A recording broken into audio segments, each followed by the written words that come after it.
সংশোধন করার মানসিকতা আমাদের সবসময় ছিল, আছে, থাকবে বলে জানিয়েছেন জাতীয় নাগরিক পার্টির উত্তরাঞ্চলের মুখ্য সংগঠক সারজিদ আলম। শনিবার দুপুর 12:30টার দিকে নিজের ভেরিফাইড ফেসবুক অ্যাকাউন্টে দেওয়া এক ফেসবুক স্ট্যাটাসে তিনি একথা জানান। এর আগে একই লেখাটি পোস্ট করেছিলেন হাসনাত আব্দুল্লাহ। সার্জেস লেখেন, রাজনীতির আগেও আমার পরিচয় আমি একজন মুসলমান। আমি আমার এই পরিচয় ধারণ করি, সবসময় করেই যাব। আমার বিশ্বাসকে কিংবা আমার দেশের মানুষের বিশ্বাসকে আঘাত করে এমন রাজনীতি আমি কখনোই করব না। স্পষ্ট কণ্ঠে জানিয়ে দিতে চাই, ধর্মীয় মূল্যবোধের পরিপন্থী কিছুই আমার বা আমাদের রাজনীতিতে কখনো জায়গা পাবে না।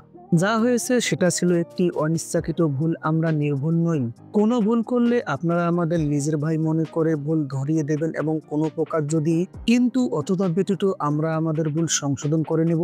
এই সংশোধন করার মানসিকতা আমাদের সবসময় ছিল, আছে, থাকবে ইনশাআল্লাহ। এর আগে মুখ্য সংগঠকের দায়িত্ব পাওয়ার পর 32 জেলার ছাত্র জনতার উদ্দেশ্যে সারজিদ লেখেন, রংপুর বিভাগ, রাজশাহী বিভাগ, ময়মনসিংহ বিভাগ, সিলেট বিভাগ, ঢাকা বিভাগ, খুব দ্রুত এই 32 জেলার পথে প্রান্তরে ছাত্র জনতার সঙ্গে দেখা হবে ইনশাআল্লাহ।